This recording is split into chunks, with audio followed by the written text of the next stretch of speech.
So ఇలా వాళ్ళకేంటంటే తెలిసి తెలియకుండా ఈ ట్రేడింగ్ అనేది కంప్లీట్‌గా నాలెడ్జ్ తెలియకుండా అందులోకి వెళ్ళడము, తర్వాత ఓన్‌గా వాళ్ళే డెసిషన్స్ తీసుకోవడము, యెస్. ఎవరితో డిస్కస్ చేయకపోవడం అండి. ఫస్ట్ ఆఫ్ ఆల్ ఏంటంటే ఇది ఇలా జరుగుతోంది, నాకు ఇంత అమౌంట్ పోయిందనేది మీరు ఇనీషియల్ టైంలోనే మీరు గాని అక్కడ స్టాప్ చేసినట్లయితే అది లాక్స్‌లోకెళ్ళదు. యెస్. సో ఇలా ఎవరితో డిస్కస్ చేయకపోవడము, లేదు అంటే ఎవరినైనా హెల్ప్‌కి రీచ్ అవ్వలేకపోతున్నారు. అంటే వీఆర్ దేర్, మేము ఇక్కడ ఉన్నాము అంటే మాకైనా కాల్ చేయొచ్చు. ఎవరినైనా రీచ్ అవుట్ అయ్యి ఒక ఎక్స్పర్ట్స్ ద్వారా మాకు ఈ ప్రాబ్లం ఉంది అని చెప్పి వాళ్ళు కానీ చెప్పినట్లయితే దెన్ వీ క్యాన్ అది స్కామ్ అని కానీ ట్రాప్ అని కానీ మేము చెప్పగలుగుతాం. కానీ వాళ్ళకి ఏమీ తెలియకుండా వాళ్ళు అంతా అయిపోయిన తర్వాత almost they have lost 30 lakhs 40 lakhs పోయిన తర్వాత వచ్చి మాకు అప్పుడు చెప్పిన తర్వాత మేము ఏం సో చేస్తాం? నిండా మునిగిపోయిన తర్వాత what we financial can planner do? దగ్గరికి ఫైనాన్షియల్ ప్లానర్ దగ్గరకు అప్పుడు వస్తున్నారు. 30-40 lakhs అయిపోయిన తర్వాత అన్ని లోన్స్ తీసేసుకొని, ఇప్పుడు మరి 30-40 lakhs ఆయనకి లోన్ ఉందంటే ఎన్ని యాక్సెస్ ఉండుంటది?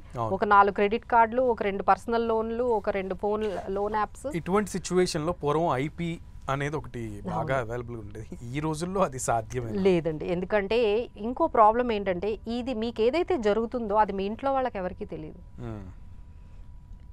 Including life partner.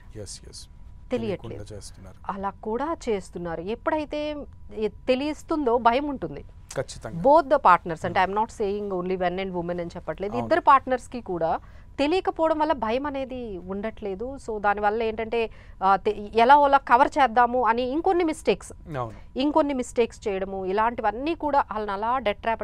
అంటే I'm just giving an example how, అంటే అంత వెల్ సెటిల్డ్ ఉన్న వాళ్ళు కూడా డెట్ ట్రాప్ లోకి ఎలా పడిపోతున్నారు అంటే ఒక్క మిస్టేక్ చాలండి.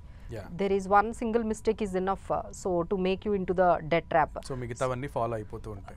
ఇక అవన్నీ కూడా ఒక మిస్టేక్ ని కవర్ చేయడానికి ఇంకొక మిస్టేక్. సో ఒకటి అంటే అక్కడ డబ్బులు పోయాయని కదా అని ఈయన ఇంకొక దగ్గరకు వచ్చి మళ్ళీ ట్రేడింగ్ లోకి వచ్చి మళ్ళీ ఇక్కడ డబ్బులు సంపాదిద్దామని దాన్ని ఏదో కవర్ చేద్దామని ఇంకో 10 లక్షలు 20 లక్షలు పోగొట్టుకోవడం. సో ఇవన్నీ కూడా ఈ డెట్ ట్రాప్లోకి వెళ్ళిపోతున్నాయండి. ఇది ఒక టైప్ ఆఫ్, అంటే నార్మల్ పీపుల్ అంటే ఇలాంటివి ఏమీ చేయకుండా కూడా డెట్ ట్రాప్లోకి వెళ్ళిన ఇంకొక సంఘటనలు ఎలా ఉంటాయంటే ఈఎంఐస్ అంటే నీడ్స్ వాంట్స్, ఈ వీటి దగ్గర కన్ఫ్యూజ్ అయిపోతున్నారు. ఏది వాంట్, ఏది నీడ్, దేనికి మనము ఈఎంఐకి తీసుకొని వెళ్ళాలి అనే దాని మీద మనం ఒకసారి మీ శాలరీ కానీ మీరు చూసుకున్నట్లయితే మీరు 30 to 40% వరకు, అంటే 30% 40% మీకు నీడ్స్ ఉంటాయండి. అంటే డే టు డే రెంట్లు కట్టుకోవటం కానీ, పెట్రోల్కి కానీ, ఇవన్నీ మన డే టు డే లైఫ్ని మనము కంటిన్యూ చేసుకోవడానికి మీరు మీ శాలరీలో 40% వరకు వాడచ్చు.